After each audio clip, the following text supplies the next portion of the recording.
Hello everyone, my name is Mayur Padar and I am your mentor for CUET. So guys, जैसा कि आप सबको पता है, हम वीकली करंट अफेयर्स जो है उसे हम अपने इस वीकली डोज में कवर करते हैं, जहां पे एक एक करके क्वेश्चन सवाल जो हैं वो आपके सामने आते जाते हैं। मैं उन सवालों को एक्सप्लेन करता हूं, उनके बारे में आपको बताता हूं और आपका पूरा वीक का जो करंट अफेयर है उसे मैं कवर कर लेता हूं in just one video, in just one session. So it's going to be the same, ये सेम सेशन होगा यहाँ पे हमारा, और हम आज के इस वीडियो में यहाँ पे वही सेम चीज करने वाले हैं। ठीक है, so let's start with our session. यहाँ पे अपना सेशन स्टार्ट करते हैं। हमारा मॉडस ऑपरेंडाई सेम होने वाला है, एक एक करके क्वेश्चन सवाल आपके सामने आते जाएंगे, मैं उनका आंसर आपको बताऊंगा, आप नोट डाउन करते जाना और अपना काम खत्म हो जाएगा। ठीक है, so let's start with our session and let's talk about the very first question. ठीक है, now the very first question it is what it is, which of the following is the correct among the given statement। तो चार statement है आपके सामने, आपको बताना है इनमें से सही आंसर क्या होगा।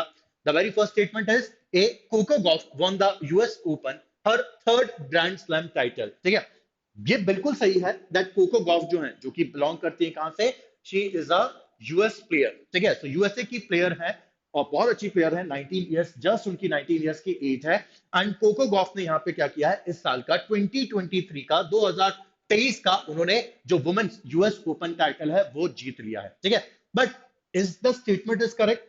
No, the statement is not correct. The statement is wrong. Coco Gauff won the US Open, her third Grand Slam title. No sir, it is not her third Grand Slam title. ये उनका maiden Grand Slam title है, मतलब this is her very first Grand Slam title. सबसे पहला Grand Slam title उन्होंने यहाँ पे जीता है। जस्ट 19 इयर्स की एज है। लास्ट ईयर 2022 में वो फ्रेंच ओपन की फाइनल में पहुंच गई थी, बट फाइनल में पहुंच के वो हार गई थी। ठीक है, सो स्टेटमेंट वन जो है ए, वो यहाँ पे हो जाता है गलत, रॉन्ग। आते हैं स्टेटमेंट बी की तरफ। Coco Gauff defeated Ariana Sabalenka of Russia in the US Open title के फाइनल में। बिल्कुल सही, बिल्कुल सही, बट पार्शली सही है। यहाँ पे कोको गॉफ ने यहाँ पे क्या किया है, उन्होंने फाइनल में आरियाना सबलंका को यहाँ पे हरा दिया है। बट आरियाना सबलंका वो रशियन प्लेयर नहीं है, she is what, so Aryna Sabalenka she belongs to Belarus. ठीक है, तो ये एक बेलारूसियन प्लेयर है हरियाणा सबलंका, और उनको फाइनल में हरा दिया गया है, कोको गॉफ ने इनको हराया था। ठीक है, सो पार्शली सही है, तो स्टेटमेंट बी जो है ये भी रॉन्ग हो जाता है, गलत हो जाता है। ठीक है, let's talk about statement number C. Coco Gauff defeated Serena Williams in 2019। Now this one is also absolutely wrong. Coco Gauff ने कभी भी सेरेना विलियम्स को नहीं हराया है, तो ये वाला जो स्टेटमेंट हमारा ये भी गलत हो जाता है। एट दैट टाइम 2019 वो जस्ट 15 साल की नहीं होंगी। ठीक है, सो सिंस अभी उन्होंने यहाँ पे जो पेशेवर टेनिस है, ठीक है, लॉन टेनिस, वो उन्होंने अभी खेलना यहाँ पे स्टार्ट किया है। सो ये वाला जो स्टेटमेंट है ये भी अभी गलत हो जाता है। And what should be the correct answer? So the correct answer is what, the correct answer is D, none of these. ठीक है, so none of these is the correct answer. तीनों के तीनों जो ऑप्शंस हैं, जो तीनों की तीनों स्टेटमेंट है, वो बिल्कुल ही गलत है। उन्होंने अपना यूएस ओपन का टाइटल जीता है, बट ये तीसरा टाइटल नहीं है। उन्होंने हरियाणा सबलेंका को हराया, बट हरियाणा सबलेंका वो रशिया से बिलोंग नहीं करती, वो बेलारूस से बिलोंग करती है। Coco Gauff defeated Serena Williams in 2019, नहीं सर, 2019 में नहीं हराया। So what would be a correct answer? Correct answer would be D, none of these. ठीक है, बात करें अगर हम ग्रैंड स्लैम टाइटल की, तो चार ग्रैंड स्लैम्स होते हैं। ठीक है, पूरे साल भर में there are four major tournaments, grand slam जिन्हें यहाँ पे बोला जाता है, उनका नंबर कितना है, चार है। ठीक है, so the very first grand slam title is what, सबसे पहले होता है द ऑस्ट्रेलियन ओपन। सबसे पहला है हमारा द ऑस्ट्रेलियन ओपन। ठीक है, ये सबसे पहले होता है ईयर की बिगनिंग में, स्टार्टिंग में। The second one is what, it is French open. The second one is the French open, ये सेकंड ग्रैंड स्लैम टूर्नामेंट है ईयर का। ठीक है, the third one is what, Wimbledon. The third one is Wimbledon, and this Wimbledon it is the most prestigious grand slam. ठीक है, सबसे बड़ा ये टेनिस इवेंट है, ये सबसे बड़ा ग्रैंड स्लैम है Wimbledon. So this is the third, this is the third grand slam of the year, and the fourth one is what, the fourth one is US Open। ठीक है, तो US Open अभी सितंबर month में ही यहाँ पे complete होता है, और ये साल का, ईयर का फोर्थ ग्रैंड स्लैम टाइटल होता है। ठीक है, so this is the order, ये ऑर्डर है, चार ग्रैंड स्लैम होते हैं, याद रखिएगा, इंपॉर्टेंट है। ठीक है, so question number one, what is the correct answer? The correct answer is D, none of these. Let's move on to our next question. अगले सवाल पे हम जल्दी से मूव ऑन कर जाते हैं। Now, the second question is, which of the following country was chair of G7 nation for 2023? भाई G7 की जो इस साल की मीटिंग हुई थी, 2023 की जो मीटिंग हुई थी G7 की, उसको किसने होस्ट किया था? होस्टिंग कंट्री, चेयर कंट्री यहाँ पर कौन रही थी? What is the correct answer? The correct answer is D, Japan. ठीक है, सो जापान ने इस साल क्या किया था? इस साल उन्होंने G7 को होस्ट किया था। ठीक है, so when we talk about this organisation G7 की जब हम यहाँ पे बात करते हैं, so G7 it was established in the year 1975। ठीक है, 1975 1975 में G7 को सबसे पहली बार यहाँ पर स्टैब्लिश किया गया था। सो उस टाइम पे 1967, उस टाइम पे क्या चल रहा था? जब ऑयल क्राइसिस काफी ज्यादा बढ़ गए थे, तब वहां पे क्या किया गया था? ऑयल क्राइसिस जब बहुत ज्यादा बढ़ गए थे, तो ओपेक जो है, ठीक है, so Organization of Petroleum Exporting Countries, तो इसको न्यूट्रलाइज करने के लिए यहाँ पे यूएस और जो बाकी सारी कंट्रीज हैं, उन्होंने अपना ग्रुप बनाना स्टार्ट किया। एंड टिल 1975 1975 आते आते क्या हुआ? 1975 आते आते ये G7 बन गया, ग्रुप ऑफ 7 बन गया था। G7 G8 में भी तब्दील हुआ था। G8 एक और कंट्री यहाँ पे ऐड हुई थी, so this country was what? G7। ये G8 बन गया था with the addition of Russia. तो रशिया के ऐड होने के बाद जो ग्रुप ऑफ 7 है वो G8 बन गया था, but Russia got kicked out from this G8। Russia को G8 से हटा दिया गया था, उससे बाहर निकाल दिया गया था इन द ईयर 2014, 2014 में। When Russia did what? जब रशिया ने यूक्रेन का एक पार्ट जो है, यूक्रेन का एक पोर्शन जो है, क्रीमिया, ठीक है, तो जब रशिया ने क्रीमिया को एनेक्स कर लिया, क्रीमिया को अपने अंडर में ले लिया, कब्जे में ले लिया, तब यहां पे क्या किया गया? रशिया को G8 से हटा दिया गया और G8 वापस से क्या बन गया? G8 वापस से G7 बन गया, द ग्रुप ऑफ 7 बन गया। ठीक है, और यही G7 जो है 1999 में, 1999 में ये क्या करेगा? सो 1999 में यही G7 जो है, ये ग्रुप ऑफ 20 कंट्रीज, जिसकी अभी मीटिंग इंडिया में कंडक्ट हुई थी, ग्रुप ऑफ 20 कंट्रीज का ये पूरा ऑर्गेनाइजेशन बनाएगा। ठीक है, so what is the correct answer? Question number 2, the correct answer is which of the following country was chair of the G7 nation for 2023? तो G7 की जो 2023 की मीटिंग हुई थी, this meeting it took place in Japan. Japan में ये meeting conduct की गई थी। ठीक है, so question number 2, the correct answer is D, Japan. आगे बढ़ेंगे जल्दी से to next question, question number 3। Which day is observed as World Suicide Prevention Day every year? तो भाई ये जो वर्ल्ड सुसाइड प्रिवेंशन डे है, हर साल ये कब मनाया जाता है? What is the correct answer? The correct answer is C, on 10th of September every year the World Suicide Prevention Day is celebrated every year। इसे हर साल मनाया जाता है। And this day it is being celebrated by whom? So ये जो दिन है इसे सेलिब्रेट करता है International association for suicide Prevention. International Association, International association for suicide Prevention. ठीक है, so International association for suicide prevention plus इनके साथ साथ वर्ल्ड बैंक, ठीक है, इनके साथ साथ वर्ल्ड बैंक, ये दोनों मिलके यहाँ पे, sorry not world bank, it is WHO। ठीक है, WHO, world health organization, sorry world world नाम आता है, दोनों में कंफ्यूज हो गया। So the international association for suicide prevention plus WHO, world health organization, which was established in 1948, 1948 में इसको स्टैब्लिश किया गया था। ये दोनों मिलके यहाँ पे क्या करते हैं? ये दोनों मिलके यहाँ पे सुसाइड प्रिवेंशन के लिए, आत्महत्या जो होती है उनको रोकने के लिए यहाँ पे क्या करते हैं? उनको रोकने के लिए यहाँ पे 10th of September को ये दिन वर्ल्ड सुसाइड प्रिवेंशन डे के रूप में सेलिब्रेट किया जाता है, मनाया जाता है। ठीक है, and why it is being celebrated? इसे क्यों सेलिब्रेट किया जाता है? So this day it is being celebrated to have a proper hope, to have a proper action against what? Against this suicide। ये जो स्टिग्मा है, सोशल स्टिग्मा, उसको हटाने के लिए, या फिर लोगों के अंदर जागरूकता को बढ़ाने के लिए कि भैया suicide it is a cowardly thing, ये एक कावर्डली थिंग है, ये एक बहुत ही गलत चीज है, और जीवन में, लाइफ में ऐसी कोई चीज नहीं है जिसका सॉल्यूशन, जिसका अर्थ नहीं निकल के आ सकता। तो हमें यहाँ पे क्या करना है? हमें यहाँ पे इस चीज को, इस सोशल स्टिग्मा को खत्म करना है। सारी problems of the life, life की जितनी भी प्रॉब्लम्स है, उन सबका सॉल्यूशन निकल के आ सकता है। ठीक है, सो इसीलिए for this very same reason on 10th of September यहाँ पे क्या किया जाता है? वर्ल्ड सुसाइड प्रिवेंशन डे के रूप में इसे हर साल सेलिब्रेट किया जाता है, मनाया जाता है। ठीक है, so question number 3, what is the correct answer? The correct answer is C, on 10th of September। ठीक है, चलो आगे बढ़ेंगे to our very next question, question number 4। Which initiative was launched by PM Modi at the G20 summit with the primary goal of promoting ethanol blending with petrol worldwide? Very important, बहुत ही important, बहुत ही जरूरी सवाल यहाँ पे। अभी हम जब G20 की समिट जब कंक्लूड हुई इंडिया में, तब हमारे प्राइम मिनिस्टर ने यहाँ पर क्या किया? उन्होंने एक नया यहाँ पे उन्होंने क्या किया, एक नया इनिशिएटिव यहाँ पे लिया। और इस इनिशिएटिव का यहाँ पे मकसद क्या है, इस इनिशिएटिव का मकसद है यहाँ पे to promote what, to promote ethanol blending. Now what is ethanol blending? Ethanol blending का मतलब ये होता है कि पेट्रोलियम प्रोडक्ट्स में हम 20%, 20% तक एथेनॉल मिला सकते हैं, और वो पेट्रोल में मिला के हम गाड़ी यहाँ पे चला सकते हैं, ठीक है। तो विद एथेनॉल ब्लेंडिंग, इससे होता क्या है, एथेनॉल के ब्लेंडिंग से हमारा जो पेट्रोलियम का जो हम इंपोर्ट करते हैं वो इंपोर्ट में कमी आ सकती है। Let's say if we required, अगर हमारा इंडिया, एक एग्जांपल के लिए आपको बता रहा हूं, अगर इंडिया 100 लीटर ऑफ पेट्रोल की रिक्वायरमेंट है एवरी ईयर, 100 लीटर पेट्रोल अगर इंडिया में लगता है हर साल, एवरी ईयर अगर लगता है, तो विद एथेनॉल ब्लेंडिंग हम क्या कर सकते हैं, हम 20% एथेनॉल मिला सकते हैं, ठीक है। तो अगर 100 लीटर पेट्रोल की हमें जरूरत है हर साल इंडिया को, तो 20% एथेनॉल मिलाएंगे तो होगा क्या, हम हर साल 80 लीटर पेट्रोल में ही अपना काम चला सकते हैं, ठीक है। 80 लीटर पेट्रोल में हम यहाँ पे काम चला सकते हैं, और 20% हम पेट्रोलियम प्रोडक्ट्स में क्या मिक्स कर सकते हैं, हम एथेनॉल ब्लेंडिंग कर सकते हैं, एथेनॉल को मिला सकते हैं।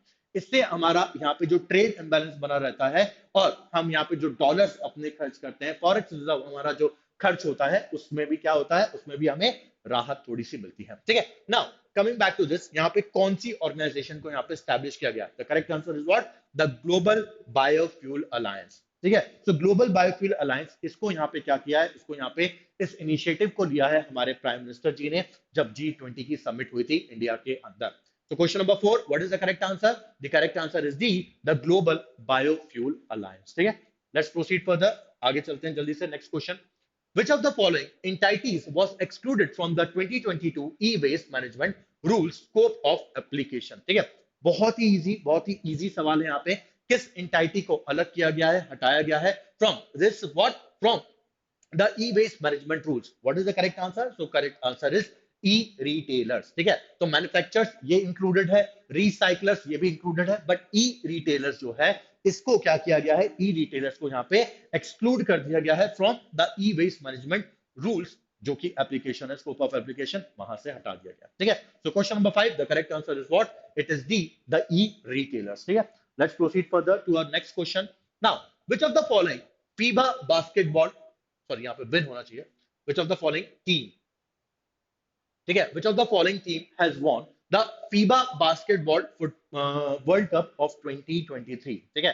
तो अभी रिसेंटली ये जो वर्ल्ड कप था ये कंडक्ट हुआ था, यहाँ पे किस टीम ने यहाँ पे ये जो फीबा बास्केटबॉल वर्ल्ड कप जो है उसको जीत लिया है, कौन सी टीम ने जीता यहाँ पे, what is the correct answer, the correct answer is B, Germany, ठीक है। तो अभी रिसेंटली यहाँ पे क्या हुआ, रिसेंटली यहाँ पे जर्मनी ने इन द फाइनल्स सर्बिया को हरा के, ठीक है। तो जर्मनी ने यहाँ पे सर्बिया को हरा के ये बास्केटबॉल वर्ल्ड कप जो 2023 का जो टाइटल है, उस टाइटल को जीत लिया है, ठीक है। So the final of the basketball World cup, it was played in Manila, ठीक है। मनीला में इसका जो फाइनल था वो खेला गया था, एंड जर्मनी ने यहाँ पे सर्बिया को विद अ डिफरेंस ऑफ 83-77, ठीक है, विद अ डिफरेंस ऑफ 83-77, इस डिफरेंस से यहाँ पे उन्होंने क्या किया, इस डिफरेंस से इनको हरा दिया, ठीक है।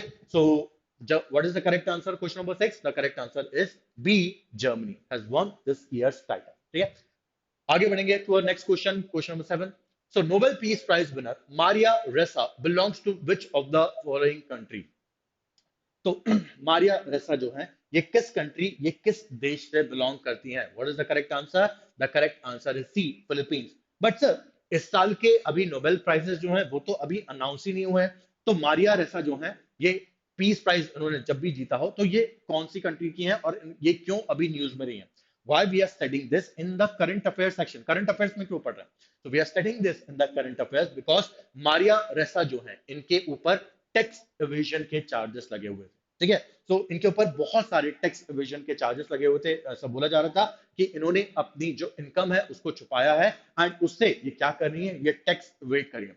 इन Philippines tax Avision is a very big crime, बहुत बड़ा क्राइम है यहाँ पे, एंड ये चार्जेस जब मारिया रेसा के ऊपर लगे हुए थे तो हुआ क्या था, उनके सारे के सारे जो बैंक अकाउंट्स वगैरह थे, सारे जो इनकम सोर्सेस थे, उन सबको फ्रीज कर दिया गया था। बट एज सुन एज अब जब यहाँ पे इसका वर्डिक्ट जो है वो रिलीज कर दिया गया है, वर्डिक्ट आ गया है कि इन्होंने किसी भी टाइप का कोई भी टैक्स एवेजन नहीं किया है, इन्होंने का जो पूरा जो टैक्स ये पे कर रही है, टैक्स स्लैब जिस टैक्स स्लैब में ये अपना टैक्स पे कर रही है, it is all good, it is all correct. तो जैसी ये वाली चीज हुई है, इनको इनके ऊपर से सारे एक्यूजेशन, इनके ऊपर से सारे चार्जेस को रिमूव कर दिया गया है। ठीक है, तो the what is the correct answer? Maria Ressa, who is a Nobel Peace Prize winner, of course ये बिलोंग करती हैं किस कंट्री से, किस देश से? तो she hails from Philippines, Philippines से ये बिलोंग करती हैं। ठीक है, now let's move on to our next question. ठीक है, Nyoma airfield was recently launched in which of the following state और यूटी? ठीक है, अब बहुत ही अगेन काफी इजी क्वेश्चन यहाँ पे, अगर आप लोग थोड़ा बहुत भी न्यूज़पेपर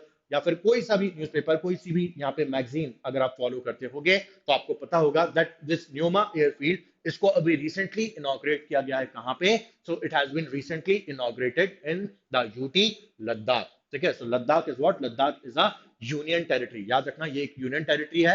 एंड इस न्योमा एयरफील्ड को यहाँ पे इनॉग्रेट किसने किया है? सो हमारे जो मिनिस्टर हैं यहाँ पे, ठीक है, डिफेंस मिनिस्टर, ठीक है, इंडिया के जो डिफेंस मिनिस्टर हैं, हिज नेम इज व्हाट?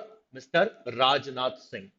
ठीक है, तो mister Rajnath Singh, who is the defence minister of India, उन्होंने रिसेंटली क्या किया था? लद्दाख में the UT, the union territory, वहां पे जाके ये जो नयोमा एयरफील्ड है उसको इनॉग्रेट किया था। ठीक है, आई होप यहां तक सबको सारी चीजें क्लियर चल रही होंगी। Let's proceed further. Okay, next question, question number 9. Which organization was successfully included in the G20 due to India's initiative? Very, very, very important. मैं गारंटी के साथ बोल रहा हूं ये क्वेश्चन यहाँ पे सीयूटी में पूछा जाएगा। गारंटी यू, मैं गारंटी के साथ बोल रहा हूँ ये क्वेश्चन सीयूटी में आएगा, सीयूटी में पूछा जाएगा, आपको पता होना चाहिए। Along with this question, G20 summit के बारे में बाकी सारी जो इंफॉर्मेशन है, उन सारी इंफॉर्मेशन को भी प्लीज ध्यान रख लेना, उन सारी इंफॉर्मेशन को भी अपने दिमाग में बिठा लेना, क्योंकि ये बहुत इंपॉर्टेंट हो गया है पूरा का पूरा G20, और इस पे बेस्ड क्वेश्चन, इस पे बेस्ड सवाल पूछे जाने की पूरी पूरी प्रोबेबिलिटी है। ठीक है, let's talk about this question number 9। सो कौन सी ऑर्गेनाइजेशन को यहाँ पे इंक्लूड किया गया है? इसमें इंडिया ने ही इनिशिएटिव लिया है। So the name of the organization is African Union. ठीक है, सो अफ्रीकन यूनियन का इंक्लूजन कर लिया गया है in G20, and from next year अब G20 नहीं कहलाएगा, अब वो G21 बन जाएगा, ग्रुप ऑफ 21 कंट्रीज और ऑर्गेनाइजेशन अब वो कहलाने लगेगा। ठीक है, बात करें अगर हम अफ्रीकन यूनियन की, तो अफ्रीकन यूनियन, इसको अगर हम यहाँ पे बात करें तो अफ्रीकन यूनियन में there are a total of 55 countries, total 55 countries, 55 देश आते हैं अफ्रीकन यूनियन के अंदर में। तो इंपॉर्टेंट ऑर्गेनाइजेशन है, बहुत इंपॉर्टेंट है। And with the inclusion of African union in the G20, India ने क्या किया है? इंडिया ने यहाँ पे अपनी जो पूरी फॉरेन पॉलिसी है उसको यहाँ पे काफी ऊंचे मुकाम पर लेकर जा चुकी है। ठीक है, क्योंकि इसके आगे आने वाले टाइम में हमें बहुत सारे नए बेनिफिट्स देखने को मिलेंगे। ठीक है, so it's a very good thing, बहुत अच्छा काम यहाँ पे इंडिया ने किया। ठीक, तो what is the correct answer? The correct answer is B, African Union. ठीक, आगे बढ़ेंगे। Okay, when is Patriot Day observed in the United States? ठीक है, काफी इजी सवाल। So the Patriot Day, it is observed every year on 11th of September in the memory of the World Trade Center पे, जो world trade centre यहाँ पर जो attack हुआ था, जो टेररिस्ट अटैक हुआ था ऑन 11th सितंबर 2001। ठीक है, तो 11 सितंबर 2001, 2001 में जो यहाँ पर क्या हुआ था, जो यहाँ पे आतंकवादी हमला हुआ था, टेररिस्ट अटैक हुआ था, उसी की याद में यहाँ पे क्या किया जाता है? यहाँ पे वर्ल्ड पैट्रियट डे जो है उसे सेलिब्रेट किया जाता है। ठीक है, so question number 10, the correct answer is what? The correct answer is A, 11th of सितंबर। ठीक है, चलो आगे बढ़ेंगे to next question, question number 11। Who won the men's individual title in the archery world cup final? ठीक है, सो archery का जो वर्ल्ड कप फाइनल हुआ था अभी, जो रिसेंटली कंडक्ट हुआ था, वहां पे किसने जीता था इसको? What is the correct answer? The correct answer is A, Mathias Fullerton. ठीक है, so Mathias Fullerton, he has won the archery World Cup final का टाइटल, ये मैथियास फुलरटन ने इस साल का ये जीत लिया है। ठीक है, एंड ये न्यूज में क्या है, क्योंकि ये थोड़ा सा ये इंडिया के लिए उतना अच्छा नहीं रहा था, बिकॉज मैथियास फुलरटन ने यहाँ पे जो आर्चरी वर्ल्ड कप का जो फाइनल था, फाइनल में ही डिफीटेड हुम, ही डिफीटेड इंडियाज प्रथमेश जाकर। ठीक है, तो इंडिया के प्रथमेश जाकर को ही हरा के इन्होंने ये टाइटल जीत लिया था। ठीक है, सो ध्यान रखना, इंपॉर्टेंट है ये। अच्छा, मैथियास फुलरटन ये कौन सी कंट्री से बिलोंग करते हैं? तो ही इज फ्रॉम डेनमार्क। ठीक है, ये डेनमार्क से बिलोंग करते हैं, डेनमार्क से ये आते हैं। ठीक, so what is the correct answer? The correct answer is A, Mathias Fullerton. Do remember, important है। ठीक, चलो आगे बढ़ेंगे to next. When was North Korea founded? ठीक है, so the controversial country North Korea, it was founded when, इस ये कब फाउंड की गई थी? So this country it was established 1948 में एस्टैब्लिश हुई थी। एंड ये जो कंट्री थी, ठीक है, ये जो कंट्री थी इसको स्टैब्लिश कब किया गया था? It was establish on 9th of September 1948। And अभी रिसेंटली यहाँ पे नॉर्थ कोरिया के फाउंडेशन का यहाँ पर 75 ईयर था, ठीक है। So this year it was what, this year it was the 75th anniversary of the foundation of north Korea, ठीक है। जैसा कि 1947 में जब इंडिया आजाद हुआ था, तो हमने लास्ट ईयर 2022 में अपनी आजादी के, इंडिपेंडेंस के 75 इयर्स कंप्लीट किए। सेम उसी तरीके से 1948 में नॉर्थ कोरिया यहाँ पे फाउंड हुआ था, नॉर्थ कोरिया यहाँ पे बना था, और इस साल उनके भी 75th ईयर्स ऑफ कंप्लीशन हो गए, 75 years of 75 years of completion of North Korea यहाँ पे हुआ है, ठीक है। So do remember, याद रखिएगा, question number 12, what is the correct answer? The correct answer is B, 9th of September 1948, ठीक है। चलो आगे बढ़ेंगे। What is the proposed global renewable energy capacity by 2030 according to COP28 target, ठीक है। So what is COP28? COP28 is uh, Conference of Parties, Conference of Parties 28, ठीक है। So COP is what? COP इज ये जो group of countries होती हैं उनका यहाँ पे क्या होता है, इन्होंने यहाँ पे डिसाइड किया था, जिसका जो फाउंडिंग वो था, फाउंडर ऑर्गेनाइजेशन था, वो क्या था?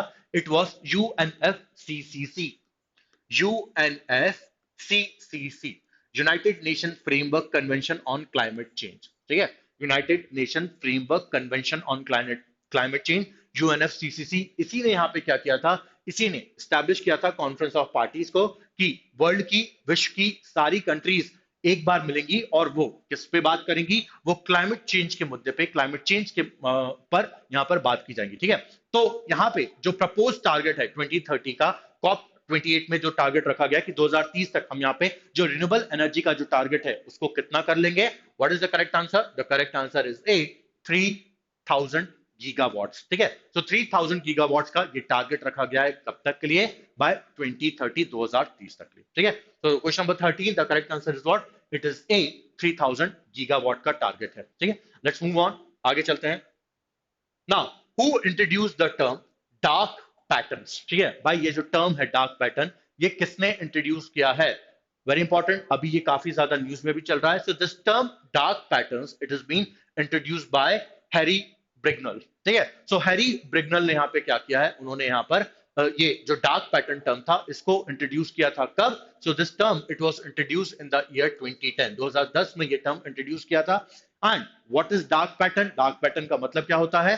सो dark pattern is what? Dark pattern is कि जैसे मान लो जब आप कोई साइट विजिट कर रहे हो तो आपको साइट में बहुत सारे एड्स वगैरह चलते रहते हैं, ठीक है। सो बहुत सारे एड्स, बहुत सारे आपको चीजें दिखती होती हैं, तो होता क्या है कि जब आप कोई काम की साइट विजिट कर रहे हो तो वहां पे जब आजू बाजू में आपको कुछ और आती जाती इंफॉर्मेशन दिखती रहती है, लाइक अर्न 2000 रुपीज डेली, ठीक है, और साइड में कोई एड चल रहा है, कुछ और चल रहा है यहाँ पे।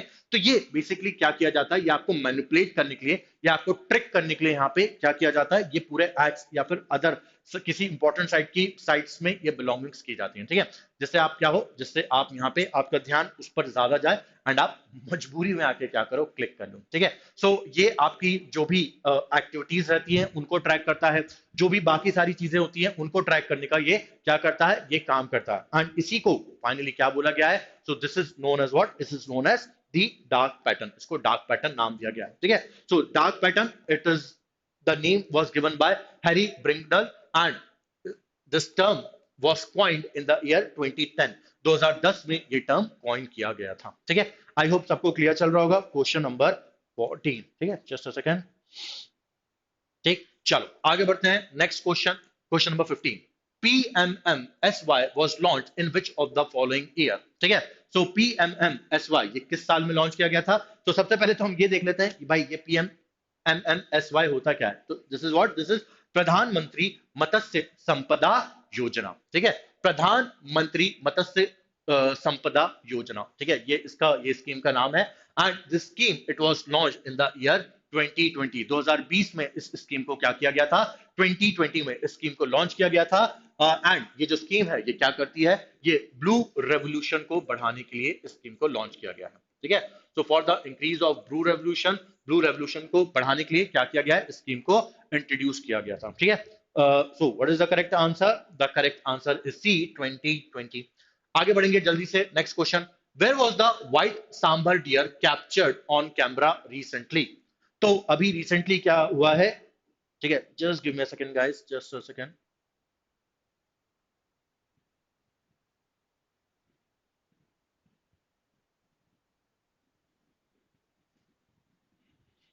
ठीक है। So where was the white sambar deer captured on camera? कब यहाँ पे व्हाइट टाइगर उसको यहाँ पे कैप्चर किया गया है कैमरा पे, ठीक है। ठीक है। So what is the correct answer? The correct answer is Sangma range of Kaveri wildlife sanctuary, ठीक है। तो रिसेंटली अभी व्हाइट सांबर जो डियर है उसको कैप्चर किया गया है। कहां पे कैप्चर किया गया है? So this was captured in the Sangama range of Kaveri wildlife sanctuary. And where is this sanctuary? ये जो वाइल्ड लाइफ सेंचुरी है ये आपको कहां पे देखने को मिलेगी? This sanctuary it can be found in Karnataka, ठीक है। तो ये सेंचुरी आपको कर्नाटका में देखने को मिलती है, ठीक है। So what is the correct answer? The correct answer is B, Sangama range of Kaveri wildlife sanctuary, ठीक है। नेक्स्ट क्वेश्चन, जल्दी से आगे बढ़ेंगे। 17, what is the primary objective of the India Middle East Europe economic corridor? ठीक है।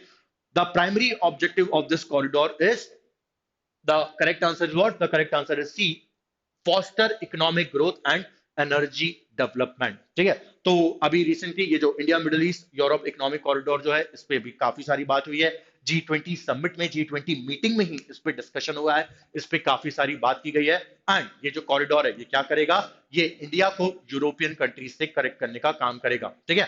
तो यहाँ पे होगा क्या? यहाँ पे थ्रू सऊदी अरेबिया एंड फिर फर्दर आगे जाके क्या होगा? डिफरेंट डिफरेंट सोर्सेस है, लाइक रोडवेज, वाटरवेज, रेलवेज, इन सबसे मिलके क्या होगा? ये रूट बनेगा। एंड इस रूट को यहाँ पे बनाएगा कौन? इसके लिए पूरा पैसा कौन दे रहा है? So for this route the money it is being provided by USA and World Bank, ठीक है। तो यूएसए और वर्ल्ड बैंक मिलके यहाँ पे क्या कर रहा है? ये इस रूट के लिए पैसा दे रहा है, रूट के लिए पैसा प्रोवाइड करेगा। एंड इस रूट को बनाने के लिए यूएसए पैसा क्यों दे रहा है? Because the USA it wants to curb ये जो चाइना का बेल्ट एंड रोड इनिशिएटिव है, BRI, belt and road initiative है, उसको काउंटर करने के लिए यहाँ पे चाइना यूएसए क्या कर रहा है? यूएसए इसके लिए काफी ज्यादा पैसा भी खर्च कर रहा है, ठीक है। तो faster economic growth and energy development के लिए ये काम किया जा रहा है। तो question number 17, the correct answer is C, ठीक है। Let's move on to our next question, question number 18। In which of the following year Hindi Diwas was observe for the very first time? बहुत इजी सवाल, काफी इजी क्वेश्चन यहाँ पे। So the for the very first time, the first Hindi Divas, it was celebrated in the year 1953. Now, अब आपको मुझे एक चीज, एक बात कमेंट बॉक्स में बतानी है कि इंटरनेशनल हिंदी डे कब होता है, ठीक है। इंटरनेशनल हिंदी डे जो है ये कब होता है, ये कब सेलिब्रेट किया जाता है, ये आपको मुझे कमेंट बॉक्स में बताना है। मैं नेशनल वाला तो आपको बता दूंगा। So the national Hindi day it comes every year on 14 सितंबर, 14 सितंबर, 14 सितंबर 1953 को इस दिन की शुरुआत की गई थी। 1953 में ये day for the very first time यहाँ पे स्टार्ट हुआ था। एंड यहाँ पे आपको मुझे कमेंट बॉक्स में, चैट बॉक्स में यहाँ पे बताना है कि इंटरनेशनल हिंदी डे कब आता है, ठीक है। तो question number 18, what is the correct answer? The correct answer is B, 1953, ठीक है। आगे बढ़ेंगे जल्दी से to our next. What term describes the operational style of ASEAN, emphasizing informal structures and consensus building? ठीक है। तो कौन सा टर्म यहाँ पे यूज किया जाता है इसके लिए? The term which is use here, जो टर्म यहाँ पे, जो शब्द यहाँ पे यूज किया जाता है, it is what? It is option number C, the ASEAN way, ठीक है। So the ASEAN way it is what? It is the operational style of ASEAN, जिसका मेजर रोल क्या है? The major role of this is to, ये informal structure होता है यहाँ पे पूरे एशियान का। और ये क्या करता है? ये जो एशियान के जो मेंबर कंट्रीज हैं उनमें कंसेंसस बिल्ड करने के लिए, उनमें सारे उनके जो निर्णय, उनके सारे जो फैसले हैं वो एक रूप ही चले, इसके लिए क्या किया जाता है? इसके लिए इसको बिल्ड किया जाता है, ठीक है। So question number 19, what is the correct answer? The correct answer is C, the ASEAN way, ठीक है। अब फर्दर एशियान की अगर मैं यहाँ पे बात करूं तो एशियान इट्स एन ऑर्गेनाइजेशन जिसको स्टैब्लिश किया गया था ऑन 8 ऑफ अगस्त 1967, ठीक है। So on 8th of August 1967 the ASEAN it got establish. And इसको स्टैब्लिश कहां पे किया गया था? So the ASEAN it got establish in Bangkok, ठीक है। इसको बैंकॉक में स्टैब्लिश किया गया था, ठीक है। सो डू रिमेंबर, याद रखिएगा, इंपॉर्टेंट क्वेश्चन है, इंपॉर्टेंट सवाल है। और आपको ये जो ईयर्स हैं ठीक है, आपको ये जो ईयर्स हैं ये ईयर्स भी ध्यान रहने चाहिए। ठीक है, सो याद रखिएगा। ठीक, चलो आगे बढ़ेंगे टू अवर नेक्स्ट क्वेश्चन। ठीक है, question number 20, in which of the following year fire cracker ban was instituted by court in Delhi. ठीक है, सो दिल्ली के अंदर यहाँ पे आपको पता ही होगा कि जो हालात हैं, ठीक है, सो दिवाली दिवाली के आसपास विद सो मेनी रीजन, अलग अलग रीजन की वजह से दिल्ली और दिल्ली के आसपास यहाँ पे क्या होता है कि पॉल्यूशन जो है वो बहुत ज्यादा बढ़ जाता है। ठीक है, तो स्टबल बर्निंग होती है, स्टबल बर्निंग की वजह से क्या होता है, पंजाब और हरियाणा में जो किसान है वो किसान अपने खेतों में आग लगा देते हैं। उससे क्या होता है, वो जो पूरा धुआं है वो ट्रैवल करते हुए दिल्ली में आता है। दिवाली के टाइम पे जब आप पटाखे फोड़ते हैं, पटाखे जलाते हैं, तो दिल्ली जो है वो गैस चैम्बर बन जाता है। इसी चीज को काउंटर करने के लिए क्या किया, इसी चीज को काउंटर करने के लिए यहाँ पर कोर्ट ने यहाँ पे क्या किया था, उन्होंने फायर क्रैकर्स के ऊपर बैन लगा दिया था, जो कि दिल्ली के लोगों को पसंद नहीं आया। भाई दिवाली एक दिन आती है, एक दिन तो कम से कम पटाखे चला लेने दो, क्रैकर्स चला लेने दो। ठीक है, सो ये जो बैन था ये कब आया था, so this ban it was firstly installed in the year 2017, 2017 में ये बैन लगाया गया था। ठीक है, नेक्स्ट क्वेश्चन, अगला क्वेश्चन जल्दी से, when is the United Nations day for south south cooperation is observe. ठीक है भाई, ये जो साउथ साउथ कोऑपरेशन डे है इसको कब ऑब्जर्व किया जाता है, सिंपल सा क्वेश्चन है, ज्यादा कुछ दिमाग लगाना नहीं है, 12th ऑफ सितंबर को ये डे जो है ऑब्जर्व किया जाता है। ठीक है, डू रिमेंबर, याद रखना, इंपॉर्टेंट है। Question number 21, the correct answer is what, the correct answer is A, on 12th of September the UN United Nations का साउथ साउथ कोऑपरेशन डे जो है वो ऑब्जर्व किया जाता है। ठीक है, question number 21, the correct answer is ए। ठीक, okay, next question, question number 22, the international day of democracy is celebrated on which of the following day।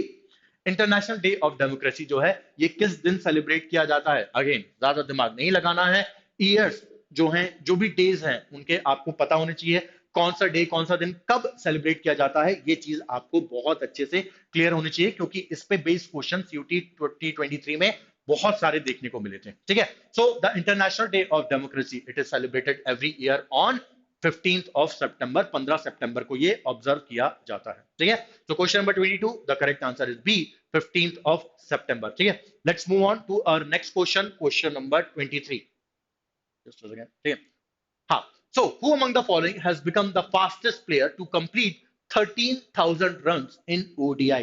so ODI में वनडे इंटरनेशनल में, जस्ट अ सेकंड, ठीक है, ODI में one day internationals में यहाँ पे सबसे तेज सबसे जल्दी 13,000 रन 13,000 रन बनाने वाले प्लेयर खिलाड़ी कौन बन गए, what is the correct answer, the correct answer is B, Virat Kohli. ठीक है, अभी रिसेंटली रोहित शर्मा ने भी यहाँ पे 10,000 ODI run, 10,000 one day international run यहाँ पे कंप्लीट किए थे, एंड 10,000 रन सबसे जल्दी कंप्लीट करने वाले की लिस्ट में रोहित शर्मा जो है ये सेकंड फास्टेस्ट प्लेयर बन गए। ठीक है, ये सेकंड फास्टेस्ट प्लेयर बन गए हैं। ठीक है, so question number 23, what is the correct answer, B, Virat Kohli. इन्होंने बहुत जल्द, इन्होंने सचिन तेंदुलकर का रिकॉर्ड जो था उसे ब्रेक कर दिया, तोड़ दिया, और अब ये सबसे ज्यादा सबसे जल्दी 13,000 रन बनाने वाले प्लेयर खिलाड़ी बन गए। ठीक है, question number 23, the correct answer is B. Next question, which Indian player at 43 years old reached a Grand Slam final in the Open era, marking a significant achievement। ठीक है, तो भाई कौन से इंडियन प्लेयर, कौन से इंडियन खिलाड़ी जो हैं, इन्होंने क्या किया है, इन्होंने अभी यहाँ पे रिकॉर्ड ब्रेक कर दिया है, रिकॉर्ड तोड़ दिया है, और 43 ईयर्स, सोचो आप 43 ईयर्स की एज में, मतलब जब जो खिलाड़ी हैं, जो प्लेयर्स होते हैं वो क्या हो जाते हैं, वो कोच की भूमिका में चले आते हैं, वो कोच के रोल में चले आते हैं, but this player he is still fighting, he is still playing the open era, ये अभी भी ओपन एरा खेल रहे हैं। What is the correct answer, the correct answer is D, Rohan Bopanna. ठीक है, तो रोहन बोपन्ना अभी रिसेंटली यहाँ पे ग्रैंड स्लैम फाइनल में पहुंच गए थे। ठीक है, ग्रैंड स्लैम फाइनल के फाइनल में ये अभी पहुंच गए थे, और इनके साथी प्लेयर, इनके जो साथ जो प्लेयर थे, जो उनके साथ खेल रहे थे, वो कौन थे, हिज नेम वाज मैथ्यू एबाना। ठीक है, सो मैथ्यू एबाना उनका नाम था। ठीक है, last question, question number 25, which generation of ethanol is primarily sourced from agri waste in India। ठीक है, सो एग्री वेस्ट इन इंडिया, ये कौन सी जनरेशन की यहाँ पर एथेनॉल थी, जिन्होंने यहाँ पे क्या किया था, जिसने यहाँ पर अभी प्राइमरी सोर्स जो अभी रिसेंटली बन गया। What is the correct answer, it is the second generation ethanol blending. ठीक है, तो फर्स्ट जनरेशन एथेनॉल ब्लेंडिंग, वहां पे हमने क्या देखा था, फर्स्ट जनरेशन में हमने देखा था कि जो डिफरेंट क्रॉप्स होती हैं, शुगर केन के हस्क होते हैं, कॉर्न हस्क होते हैं, उनको यूज किया जाता है फॉर द एथेनॉल ब्लेंडिंग। ठीक है, अभी सेकंड जनरेशन में यहाँ पे क्या हो गया है, सो इन द सेकंड जनरेशन यहाँ पे जो भी डिफरेंट क्रॉप रेसिड्यू होते हैं उनको यूज किया जाता है। स्ट्रॉ हो गए, हस्क हो गए, इनके साथ साथ जो एग्रीकल्चर के बाय प्रोडक्ट्स होते हैं एंड इनके साथ साथ जो फॉरेस्ट प्रोडक्ट्स होते हैं, the different forest products, they are also being use, इनको भी यहां पे क्या किया जाता है, इनको भी यहां पर यूज किया जाता है in the second generation ethanol blending में, ठीक है। So question number 25, the correct answer is B, second generation ethanol blending, ठीक है। Okay, so that's it from my side, guys. I hope you like the session. I hope यहाँ पे मैंने आपको जो भी चीजें बताई हैं, जो भी इंफॉर्मेशन दी है, वो सब आपको समझ में आई होंगी। We'll meet again next week, हम अगले हफ्ते वापस से मिलेंगे और वापस से जो क्वेश्चंस है उनको प्रॉपर तरीके से अच्छे ढंग से यहाँ पे डिस्कस करेंगे, ठीक है। तो this is Mayur signing off, bye, take care and हम मिलते हैं अगले वीडियो में। Bye guys.